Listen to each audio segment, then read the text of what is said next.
Welcome everybody to the March 13th, 2026 meeting of the BFRW Standing Committee. Um, Dan, I just want to let you know our lights just flickered. Okay. So if I all of a sudden I drop off, I believe I don't remember who There's no alternate for this group. If it happens, we'll just take a nomination and take a okay. motion. All right. Hopefully that won't happen, but just 30 seconds ago, all of a sudden everything went black. Um, So welcome everybody. I think we should go ahead and do take attendance. Roger Horinga, I am here. Todd Bayrether, Just popped on. Todd, Todd Bay- Here. Dan Young, Here. Angela Hott, Here. Katie Sheehan, Here. Tom Handy. Here, but my connection's tenuous too. Okay. And Scott Bastiani. Did not see him, but we do have a quorum. and just for quorum's sake, if we drop 2 members, we'll still be okay. If we dropped 3 members, we would be without quorum for the day. Okay. Is there anybody from the public that would like to introduce themselves? I see a hand up. I'm getting there. Patrick, go ahead. Yes, thank you. This is Patrick Hanks with the Building Industry Association of Washington. Thanks, Patrick. Okay, I see no other hands. So if we can move on to agenda item number 2, which is review and approve the agenda, if I could have a motion and a second. So moved. This is Dan. Thanks, Dan. Second, this is Angela. Thanks, Angela. Is there any discussion? Okay. Hearing none. All those in favor of approving the agenda, say aye. Aye. Any opposed? All right, agenda is approved. Agenda item 3, review and approve the minutes from February 13th. You could scroll through those. And if we could have a motion and a second, and then we'll have any discussion. I move this Dan to approve the minutes as presented. Thanks, Dan. I'll Good. second. This is Katie. Thank you, Katie. Is there any discussion? Any edits anybody found? Okay. Hearing none. All those in favor of approving the minutes, say aye. Aye. Any opposed? All right. Agenda item 4, IRC proposal recommendations. So Dustin, I'm going to turn this over to you to present these. And I think if you could give us kind of the rundown of, is that the IBC? Oh, no. Okay. This is IRC proposal. So this one was a proposal that came in during our group 1 code proposal window, got dropped by staff, didn't get introduced to the IRC tag during the group 2 review process. And then the proponents reached out and said, hey, what about my proposal? And we've since moved this back down to the IRC. The IRC tag has deliberated this one and made a recommendation to approve this proposal with some modifications from the original one that came in. So what this one does is makes ready for adoption by local jurisdictions for appendices within the IRC that are there as part of the model code. And those are let me scroll to where I can say it from not memory. Appendix BI, the light straw clay construction. Appendix BK, cob construction or monolithic adobe. Appendix BL, hemp lime or hempcrete construction. And Appendix BJ, straw bale construction. These ones are brought in as alternative materials methods for the IRC that not every jurisdiction will allow right now. And the whole goal is to bring in more material availability to bring in lower cost construction materials for, construction. And so the IRC tag has massaged these a little bit to make them more modified for Washington. So where the energy code is referenced, we worked with Krista to identify the correct energy code sections to reference instead of Chapter 11 in the residential code. And then references to certain climate zones in Washington are made clear, and the ones that aren't applicable in Washington are made clear as well. And so I bring this one with a recommendation from the tag to move it forward in the process and to include in our 2024 codes. And once again, just make it clear it's not a mandatory adoption for local jurisdictions. This makes them ready to adopt. So if a local jurisdiction wants to use these appendices, all they have to do is let SBCC know, and then they can adopt it in their adopting ordinance. And and then if they make modifications, then there's a whole different process for them. But these are ready to go for adoption at the local level. Okay, are there any questions or comments?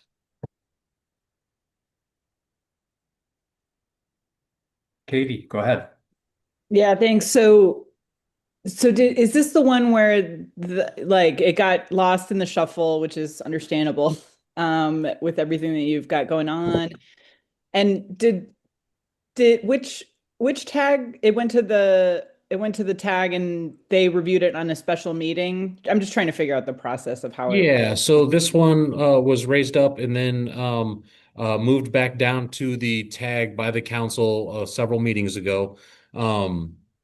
And the tag has worked with it, made some modifications, and has made a recommendation to include it. So it's went back to the International Residential Code tag, and then is just kind of making its way back up. And then it's still prime time to get this drafted into our CR 102 for the main code making body right now.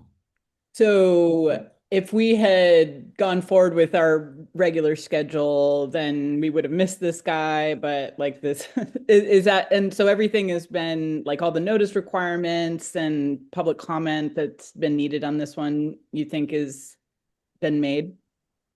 I would say so, yes, but there's still more additional opportunity for that public comment. So we heard this over a couple different meetings at the IRC tag, and had the proponents there. And they're representative of the industries that they're trying to bring some relief to with these materials.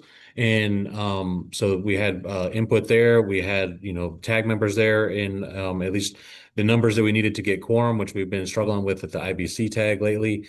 And so they made their recommendation, and then now it'll get drafted into our CR 102 for the main 2024 code public comment process.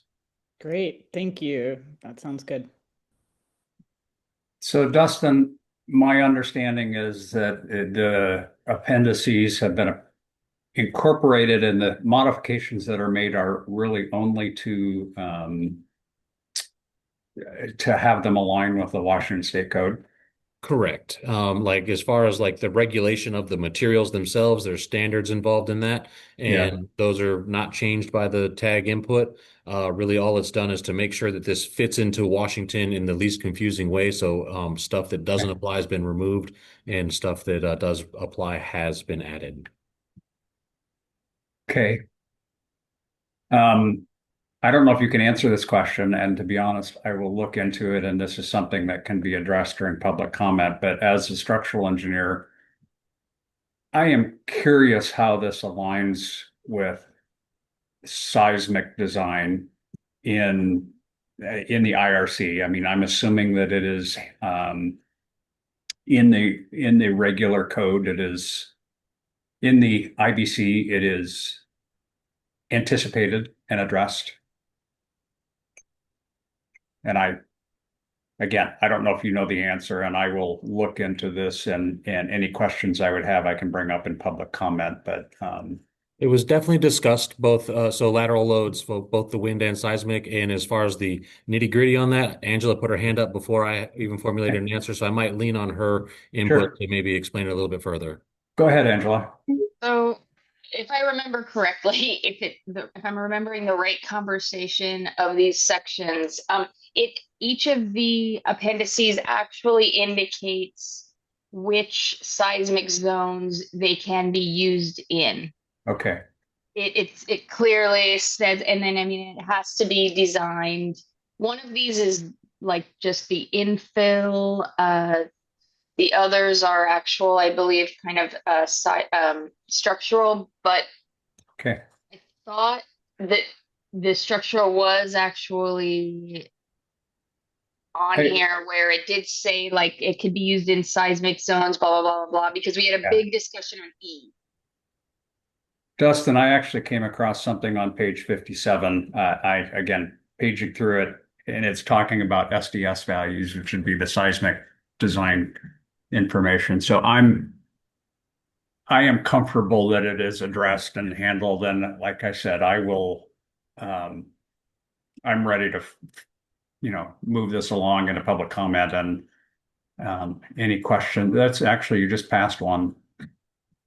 Go back up to highlighted there, right there. Item F, wall bracing lengths. That's all seismic, the SDS. So yeah, seismic design category.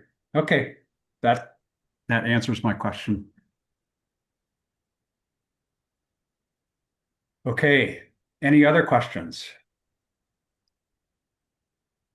If not, I would look for a motion, and I think just to be clear, the motion would be to move this to the full council for approval and to move it into the CR 102. So if I could have a motion,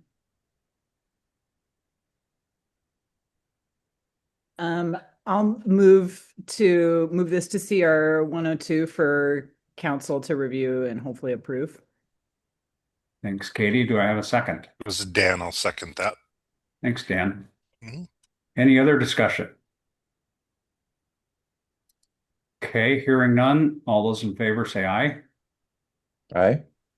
Aye. Any opposed? All right, that motion passes.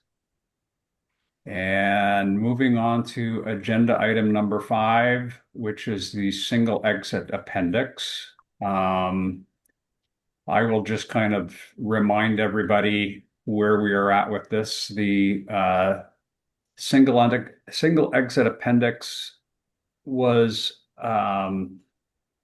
approved by the TAG, approved by this standing committee, and it went to the council at the last meeting. There was a suggestion proposal by Todd to add a section to the appendix, and the council moved that back down to the TAG for the TAG to reconsider or to consider the addition of, I'm just going to call it addition to item number 21, which is kind of, it's both the original one and the appendix that has Bayreuther at the end of the title are posted. So item 21 is what was suggested by Todd to be added. The TAG went through a pretty intense consideration and discussion. And I will summarize the conclusion that the TAG felt like there was some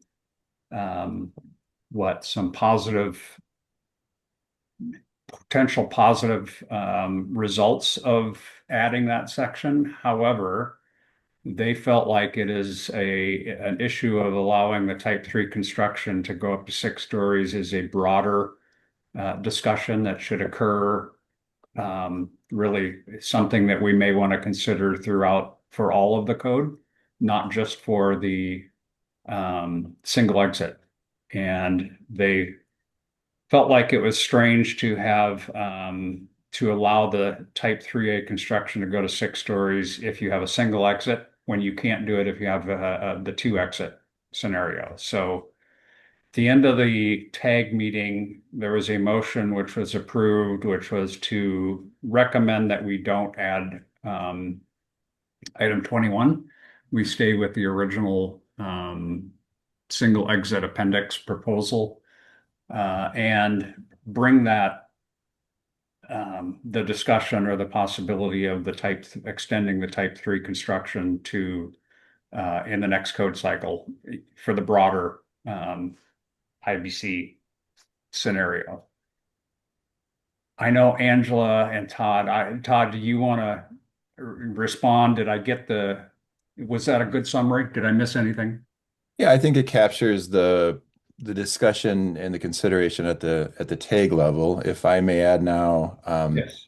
I really, what the question I've had in multiple meetings is, first of all, everyone accepts and appreciates that this is a good solution, that the tag has done an outstanding job of addressing, especially the heavy lifts of egress and fire prevention, fire safety, so forth. So those were the heavy lifts that were obvious that that are really successful in this. I think really it's a question of then the legislative intent regarding the construction type and cost.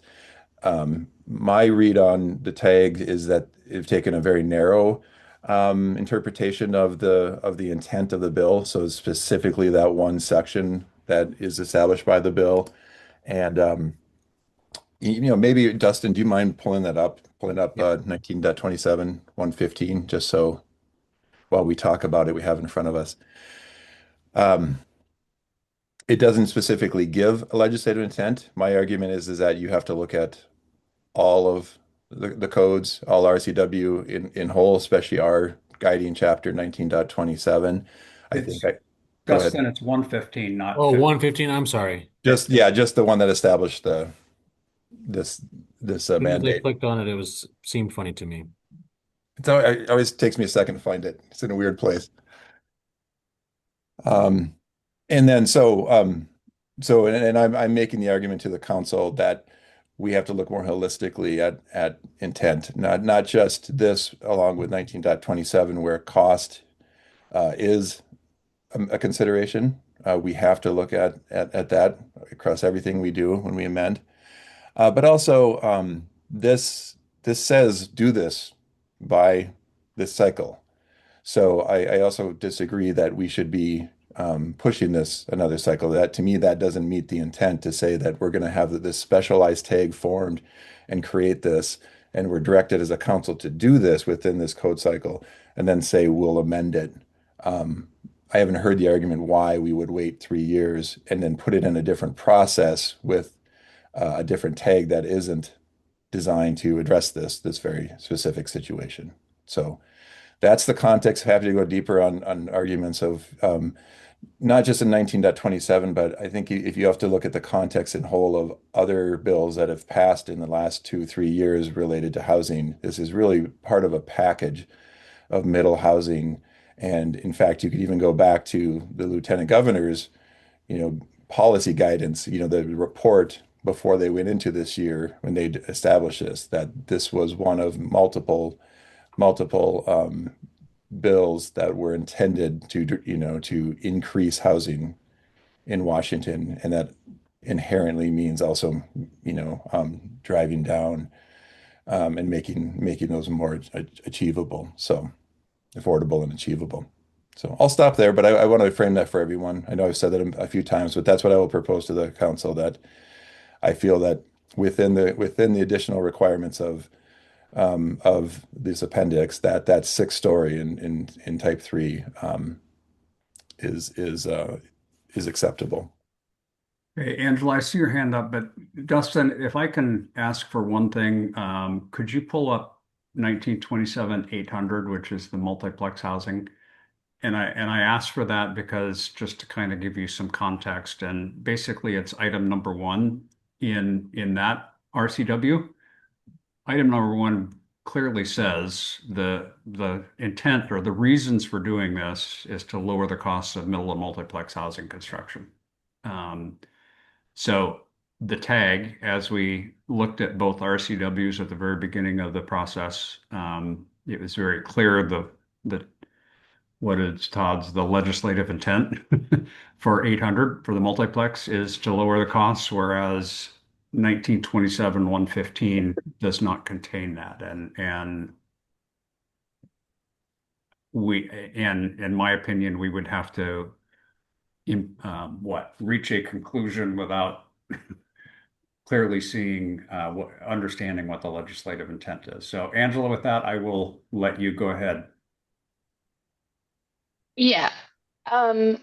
So yeah, I'd just like to point out that type 3A construction is already allowed to go 6 stories in the IBC. There is already a provision. It does limit the floor plate to smaller buildings, which from the discussions that I've had with legislators, other groups, is that a lot of these buildings, they are trying to create more of housing that is more affordable on small infill lots and things like that. So we're not talking about large floor plates. Section 510.5 of the IBC allows that. It doesn't even, if you don't have parking, if you don't have a basement, you don't even have to have the 3-hour separation that it calls for. You can just do 6 stories of 3A construction as long as the floor plate is at 3,000 square feet. That's allowed, base code already there. So the provisions that the tag we're discussing would change that up, require a 2-hour separation, allow the floor plate to go a little larger. And that's, and it is something to be considered. But again, I personally think that the tag made the right decision in that the single exit provisions, it's unfortunately not called the more affordable housing 6-story structure thing. It's single exit. And that was the provision that that the tag was given, which in and of itself makes it more affordable. It removes the requirement for an additional stairway. It removes all things that are associated with that second stairway. It allows the use of more of the floor plate for dwellings. And so I believe that the tag did do what that does, because unfortunately what we're finding with these legislative mandates is that the intent is an absolute moving target. It moves every time somebody makes a suggestion to expand it a little bit more. And so I absolutely am in favor of adding the section that Todd suggested into Chapter 5 of the IBC under the normal tag, but that code language should be discussed by a different set of technical experts than was this specific tag, which again was to bring a very specialized newish concept into the code.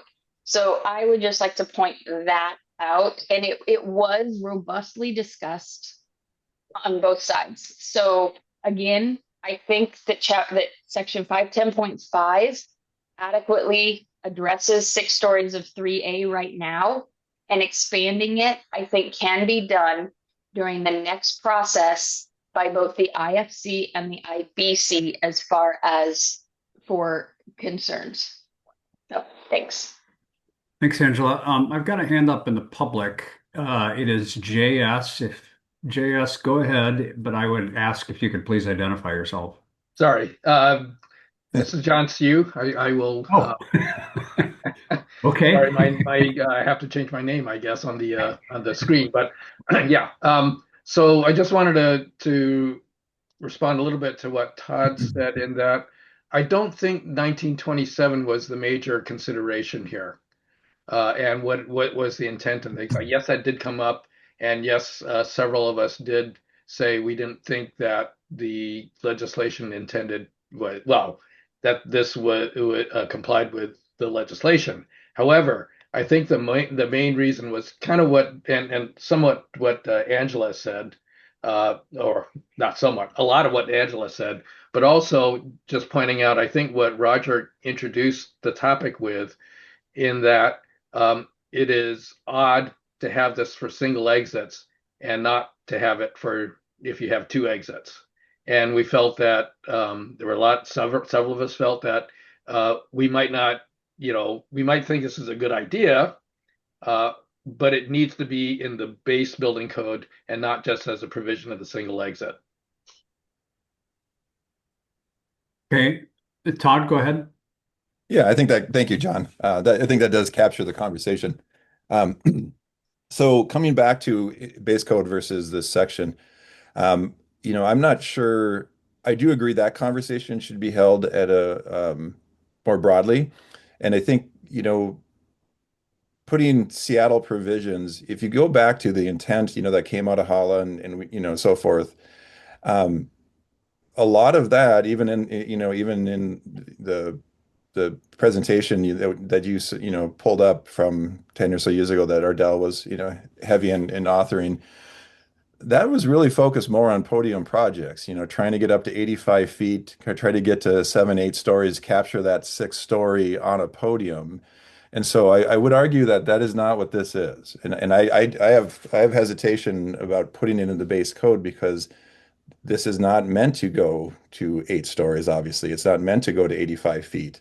It is really a 6 story from grade, a proposition here. And yes, Angela, we did a lot of discussion on 510.5, but again, it was designed for something else. That was a strategy, an old, kind of a more legacy strategy of compartmentalization over, that larger 3,000 square feet. Please correct me if I'm wrong. I'm obviously not a fire expert, but that's not the kind of modern approach to unit compartmentalization with all of the active systems and services and so forth that are considered in this proposal. So I think not touching that egress and the fire safety piece of it here, this is simply a discussion about construction type, and putting in horizontal separations or firewalls is not necessary. First of all, in my opinion, from an engineering standpoint, I would love to hear arguments, that counter that. I haven't heard them yet, but it's a necessary cost. I think there's much better ways to control the risk by achieving that cost-effective one construction type. And just it doesn't eliminate podiums. I think there are a lot of good solutions where a type 1A podium for parking, retail, mixed use, all this other will still be a very large transfers, things like that. But when you have a very rational housing only, I think we can easily make the argument, especially like what HALA did, to say for this to apply consistently across the state and to be relevant in outside of just a couple large cities that have higher markets.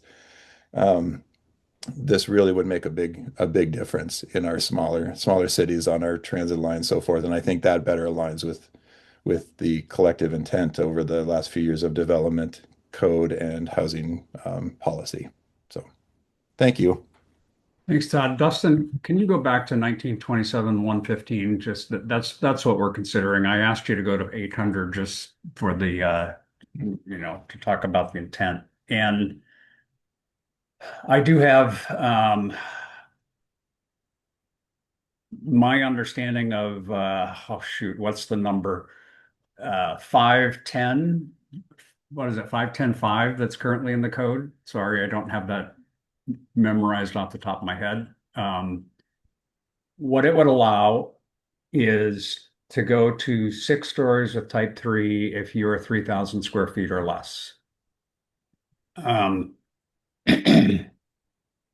You could do that with and somebody could correct me if I'm wrong, you could do that with a 13R sprinkler system, or is that system limited to 4 stories?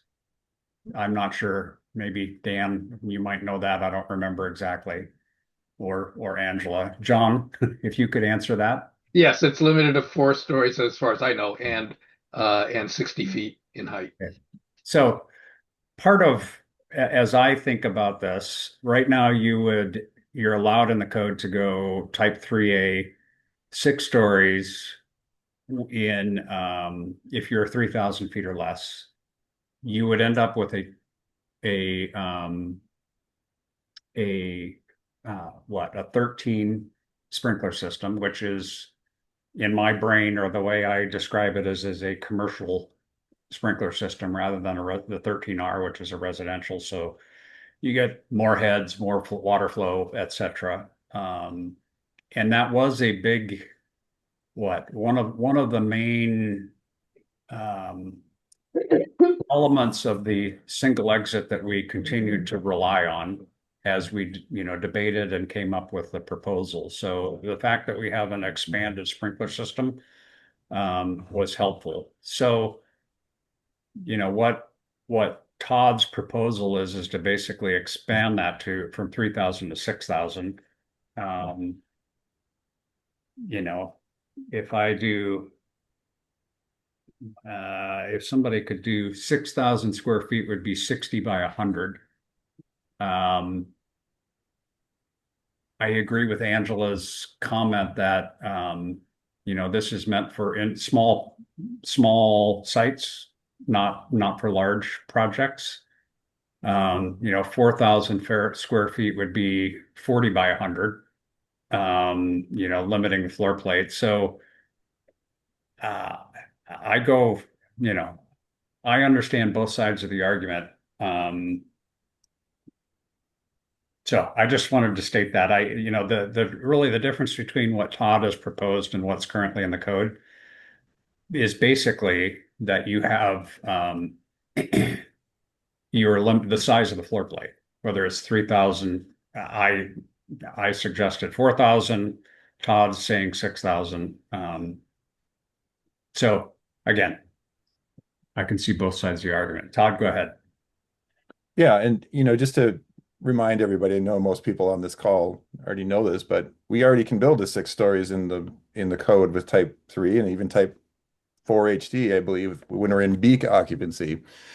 Obviously, that's a different risk category than the R that's considered here. You don't have sleeping and so forth and other considerations, but so it's not a question of, from an engineering standpoint, can we go to that 6 stories? It's a question of, within the constraints of that, all these other provisions that are necessary, including the 5 floors to a single exit, is it really necessary to have that additional construction, assemblies, those horizontal and vertical assemblies? So it's, if anything, I'm just going to put it out, might surprise people. I have more concern about the type 4 HT right now, not requiring a 1 hour fire rating on connections. I think that should be in there in general, but it's not really the topic here today, unless someone were to propose trying to go to 6 stories with that, which we're not. So this is only focused on 3A.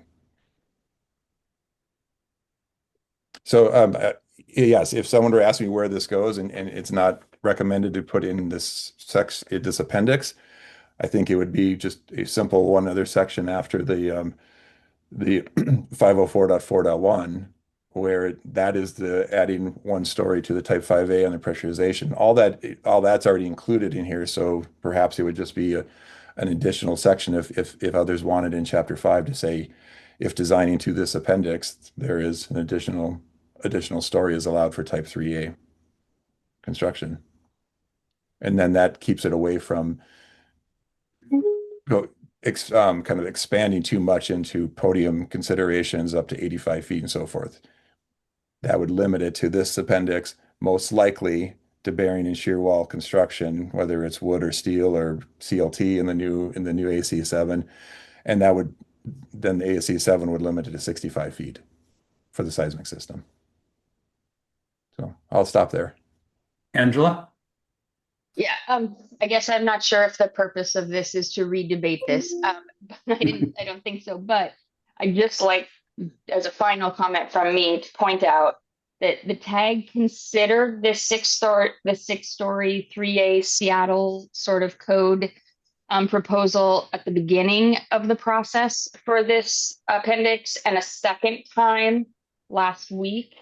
And both times they came to the same conclusion, that it was outside of the scope, that the appendix was not the appropriate place, and that the legislative mandate was to allow a single exit to increase affordability, and that is what they have done. So I just like to point out that the TAG did consider this thoroughly, and that was their conclusion. Okay. Todd? Yep. And thank you, Angela. And absolutely acknowledged. I just want to be very transparent that I believe the council then has additional, responsibilities in our appointed seats, and I'd like to make this amendment next week at the full council, so that it gets filed with the CR 102, and then that then is very transparent and allows then for others to bring forward through the public hearing process. Considerations of why we would not consider that. So I'll simply bring it forward as an amendment to the full council next week to include in the filing. Yeah. And Angela, I wanted to reply also, what are we redebating it? We are, to a certain extent, as the BFRW, we have a recommendation from the TAG to not include item 21 in the proposal and move it back up to the council basically as we originally had it without item number 21. And Dustin, if you can go back, if you can pull up Todd's, just show item 21 highlighted. Again, I want it to be clear that's what we are debating. So I think, Angela, our purpose today is to, I'm going to say we need to, I suppose we could, one option we would have would be, say, the BFRW committee says, no, TAG, we don't think you got it right. Go back and think about it some more. I don't know that really moves either one of the proposals with or without 21 towards any conclusion. We as a BFRW should, in my opinion, make a recommendation for the council for next week, and that will put this on the agenda for next week for the council to move the single exit into the CR 102 process. So that's what I think we eventually need to do today is what do we think as a BFRW committee? How should we move this proposal back up to the council for consideration next week? Todd, go ahead. Yeah, and I'll add a final point in that kind of broader responsibility of the council. I mean, that also, I'm not sure that this is the right language. That was put in there for consideration, and I think the TAG, had strong reasons why they didn't want to include that into the appendix. So that's the recommendation that should move forward today. So, and again, I don't think it's appropriate because we didn't put language up for this meeting that we would, try to amend it here. I think it can happen now at the full council. But I'll remind everyone that the other requirement for the full council is that for another city to do this, again, right now our two, largest cities have provisions in their amended code, essentially to allow 6 stories of type 3A. For other cities to do that, it's not trivial. It's a very sophisticated proposal to demonstrate that, because remind everyone that the cities cannot make the code less restrictive. And because this is housing, this is going to come back to the full council anyway. So this is really a question of whether or not for that consistency across the state, that we should use the statewide building code authority to include that provision. I really am challenged to, not that other cities couldn't, but I really am challenged to think about whether they would. So thank you. Just for clarity, when you say the 2 biggest cities, that's Seattle, obviously, and then Tacoma, correct? And correct me if that's wrong, or if there are other cities that do have it, but that's my understanding, right? Okay. Angela, go ahead. Okay, thank you for the clarification, Roger. I appreciate that. I get that. So yeah, my suggestion would be that we don't move like this 21 forward as is to the council Again, it's not the same as Seattle and Tacoma's code. It is missing some of the pieces and requirements in it. I mean, it varies slightly. It's not like totally off, but it is not exactly the same. And if that's what we're using as our template, then no justification for the differences has been put forward. And again, we can consider this, again, bring this, I understand Todd's going to bring this forward at council. And so maybe some tweaks can be made and things like that. So, so that's fine. Again, I think we know where my opinion lies at this point. So, okay. Thanks, Angela. Katie? Yeah. Excuse me. I guess that Angela, you kind of said, or I'm sort of supporting that because I feel like it would be, in my opinion, the council that would have probably the best expertise in terms of how to read that legislative intent and decide what that is. And so if we can get this language as good as it could be if it had to go in, so that if we feel like this, I would just want the full council obviously to make that determination, if it's about the legislative intent, and then the language would be good enough for that. Does that make sense? Like to just have it ready enough, and then it's on the council to decide together. Because I'm still trying to figure out what I think, honestly, about where I land on this, because both sides are really compelling. Okay. Thanks, Katie. Todd? Yes, and thank you. I agree. Maybe we should take this down because I'm not proposing that this language would come forward. I think the TAG debated that thoughtfully, and we should honor that recommendation for how this appendix moves forward to the council. I thank you for having this forum today because it's really an invitation for others to help establish where, if that was proposed to the council, where would that belong? And I said verbally here, I believe that could be a new amendment to Chapter 5, and we'd call it Section 504.4.1, which is right, or .2, which is right after the stair enclosure pressurization increase section. Okay. Micah, I see your hand up. Sorry if it's been up. You're over on the attendees, not the panelists, so. No worries, Roger. It has not been up. I appreciate everybody's input on this, and I appreciate Todd bringing it back up for discussion. I talked with Todd about it again after the meetings, so I appreciate that additional discussion time. The intent of the legislation was brought up a couple of times. If you go to the bill report, it doesn't point to anything like this, and I think I mentioned this to Todd. This is about height and area and allowable sizes for that construction type. The legislation around single exit is just about single exit. It's about exiting, which is a Chapter 10 code change. So that's why adding this to that list of items and making it a number 21 is just not appropriate. The tag said that Angela's mentioned that, others as well.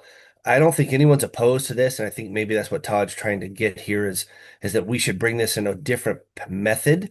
Again, Roger, you mentioned it, that we should allow this for two exit buildings or other types of or other buildings as well, not just single exit buildings. So I think that's where the tag landed, was they're not opposed to this. They're just opposed to it being in the exiting requirements, which is not the appropriate location.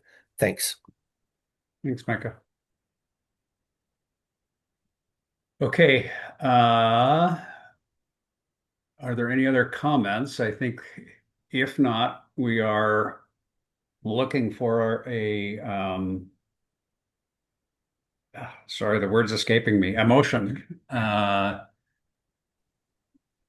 do something. I can make that motion if you'd like, Yeah. Chair. So I think the motion is to recommend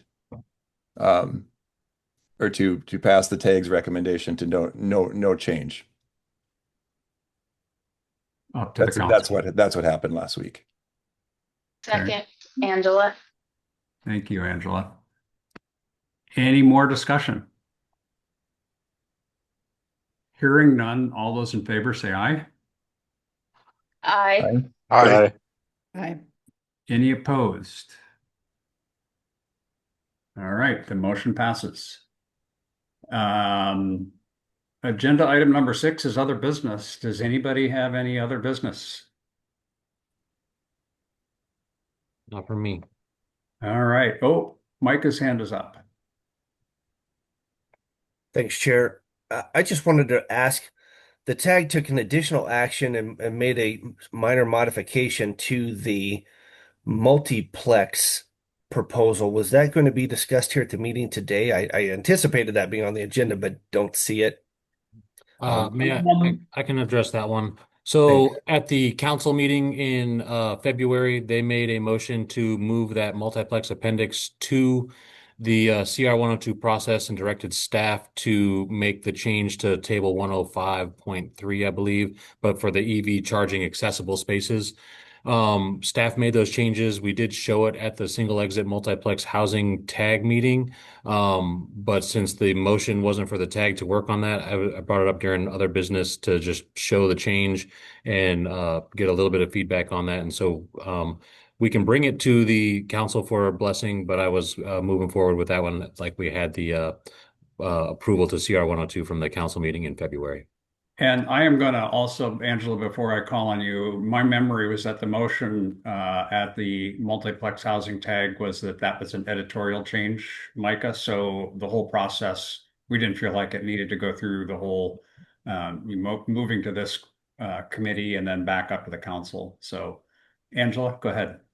Did we not also discuss the scoping to remove adult family homes, live work units? I thought we edited that section to add scoping language also, which was separate from the EV table. Yes. So does that need to go through here again because it was a change made by the tag, not directed by the council or editorial, or was it editorial? In fact, Angela, the motion, that was the motion. I don't remember if it was, I'd have to go back and look exactly what the motion was. I know we discussed both the EV and the adult family homes. I know that the motion that we made specifically for the adult family homes is that was the intent of the tag all along. So because it was the intent, it really was just a clarification, and it was editorial. And again, I recall that the motion at the tag specifically said this is an editorial change. So we felt like, and I don't believe that we need to go through. Certainly, I'm not hiding anything. If we want to bring that up as other business, I'm happy to entertain that. If somebody feels like we should do that, just to be clear. Dustin, would you have that available? I could definitely pull that up real quick. I was just reviewing my notes on the last single exit multiplex housing tag meeting. There was no specific motion made by the tag for that topic. So we did discuss it, and I would agree with your recollection that we kind of deemed all changes shown there as editorial, and looks like the intent was to be a residential apartment use only, no adult family homes or family home child cares in there. And so I believe that the discussion at the tag was that was a strictly editorial and in line with the intent of the group all along. So some small changes were made, but I can pull that up, but it's not posted for this meeting. I feel a little reservation towards pulling it up and making a motion on that now. I agree about not making any motion. Okay. However, to educate the BFRW, because the question is raised, can you bring it up? And then if somebody on the BFRW committee or the public thinks that should be addressed at the meeting next week, they can talk with Dustin ahead of time. The BFRW couldn't or shouldn't make any official determination different from what the tag said, which is that it is editorial. But if somebody feels that it should be brought to the full council, we can do that. So